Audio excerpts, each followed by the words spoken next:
Story number 6, Mr. Fakler, we're going to go to you. We're going to give you a twofer. You are somebody who sort of emerges our expert in condo association shenanigans, let's put it. So I got 2 stories. I'm going to lead with one story, then I'm going to follow suit with a second story, Mr. Fakler. And this piece is coming out of Local10, it's the ABC affiliate down here in Miami, WPLG. Here's the headline, and I'll read the first couple graphs, and I want you to comment, Mr. Fakler. Headline: ex-Miami Beach condo board president tried to set residence truck on fire, police said. Subhead: police said he also sent death threats to board members. And here we go, Mr. Fakler.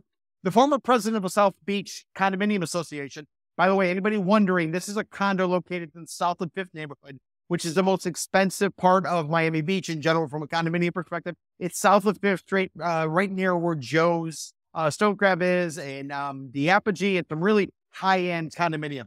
This one isn't particularly high-end, but it's located in a fantastic area. So let me go ahead with the first couple graphs again, Mr. Fakler. The former president of the South Beach Condominium Association exacted an apparent reign of terror this spring, making several residents fear for their safety, according to police. Miami Beach police arrested Mark Joseph Magciano on Sunday after accusing him of sending several threatening text messages to a board member of 366 Washington Avenue condominium and trying to set a residence truck on fire back in April. As story goes on to say, according to police, on April 18th, Magciano sent a number of violent and derogatory text messages to a board member, including using a homophobic slur. He says, "I'm going to sure you're dead within 48 hours. I'm going to cut open TMTRW and I will murder you shortly." It was all part of a disturbing pattern from the 34-year-old Canadian National Police said. That pattern, police said, continued on April 29th when Magciano lit a cloth on fire and threw it into the gas tank of the residence truck at about 2:30 in the morning. Mr. Fakler, we've been talking a lot about members of the condo board associations getting arrested for a bunch of financial shenanigans. This is the first time I can recall somebody on a condo board or in an association actually trying to blow up the entire someone's truck in physical harm.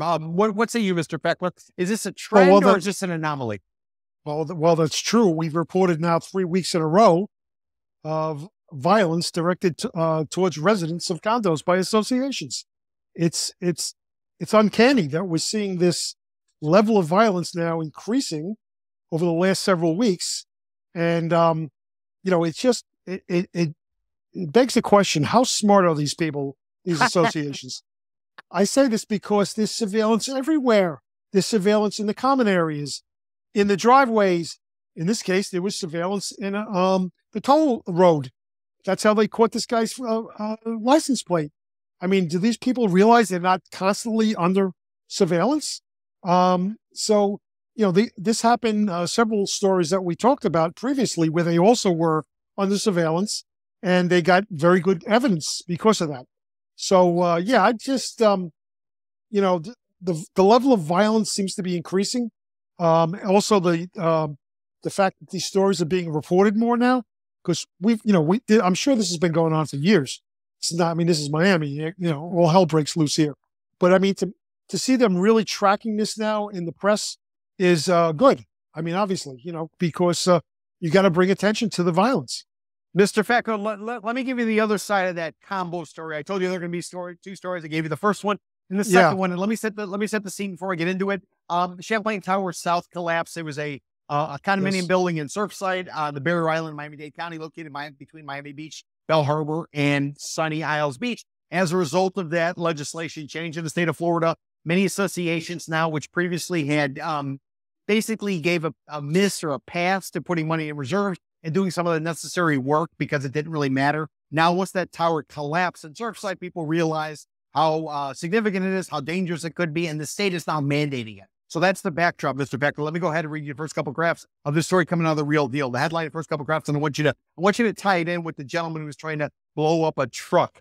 Here we go. Yes. Headline, again, The Real Deal. Inside alleged fraud at Miami-Dade Star Lakes condominium. First couple graphs. Retiree Joseph Rodriguez was on the verge of losing his home to foreclosure in January after missing maintenance fees and 6 $307 monthly payments for a special assessment at the Star Lakes condo complex in North Miami-Dade County. He pleaded for a payment plan.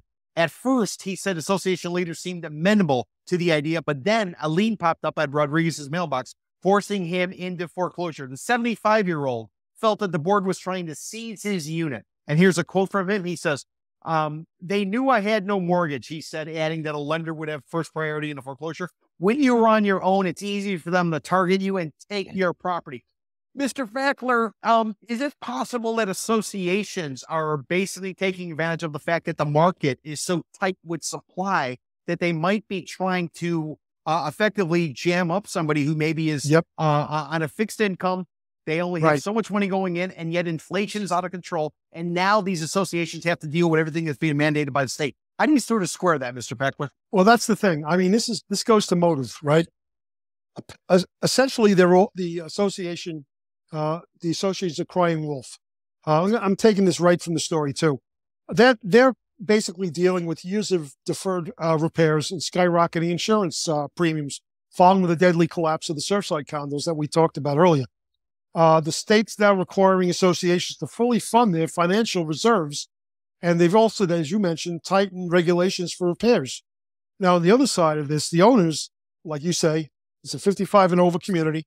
You know, they're on fixed incomes, and they're claiming, or they're alleging, that there's a bulk buying of foreclosed units may be in the offing. So in other words, they're being pushed into foreclosure because they can't afford the special assessments. So, you know, it seems like there's no recourse that these people have, really, because, I mean, how much are these 55 and over units really worth? So, you know, I mean, they're really jammed up. And I'm actually stunned that there's not more protections for the 55 and over crowd. I mean, granted, they tightened the restrictions. I mean, the reserves and the repairs that are being done, but you know, where's the protection for these seniors? I don't know. Brian, John, how do you guys see this playing out? Obviously, I don't know what the situation was that triggered this gentleman allegedly to try to set one of the members of this condo association, his truck on fire. But I can just imagine people get wound up. The financials, the screws are turning. They're all dealing with inflation. If you're on a fixed income and suddenly you get hit with a special assessment because of all this type of stuff, how do you guys sort of square this? Where do you guys see this going forward? And like Mr. Fakler referred to, we're discussing story after story, week after week after week about all kinds of stuff going on in condo associations. Anybody have any comments? Well, there's been so much financial mismanagement at HOAs for many, many years, and now they have to clean up their house. So, you know, these are, I mean, I've said sort of jokingly that their HOAs are basically criminal enterprises. But you know, in my estimation, I mean, they haven't done the job, and so many of these associations have been sort of shrouded in secrecy. They don't share any of their financials. We have no idea what their financial condition is. And now all of a sudden they're required by law to rebuild their reserves. And, you know, it's just, it's a really bad situation. And of course, you know, if you're a buyer and you're 55 and over and you're on a fixed income, you know, it's impossible. You can't possibly. I mean, the good thing for these people is that they're in a hot market and they can sell, you know? So, I mean, that's who's gonna buy a condo with that many assessments? You know, it's like, here, buy the condo. We have you know, a $20,000 assessment for every unit. You know, that's tough. So, at some point, Florida needs more rights for condo owners against their association. I think too often it's easy to take advantage of the condo owners. I think the legislature really needs to look at protecting the condo owners. If they're trying to encourage the association to work with owners instead of just, you know, foreclose on the units and with the liens and everything like that. Because there are going to be associations that say, oh, okay, well, you can't afford the $20,000. I'll just take your unit and resell it and get it that way. You know, some of the owners, exactly. You know, it's not the fairest thing to do if there's a way to work for them. But if the ones that mandate that you work with them, they make this, they screw it. Why work with you if I don't have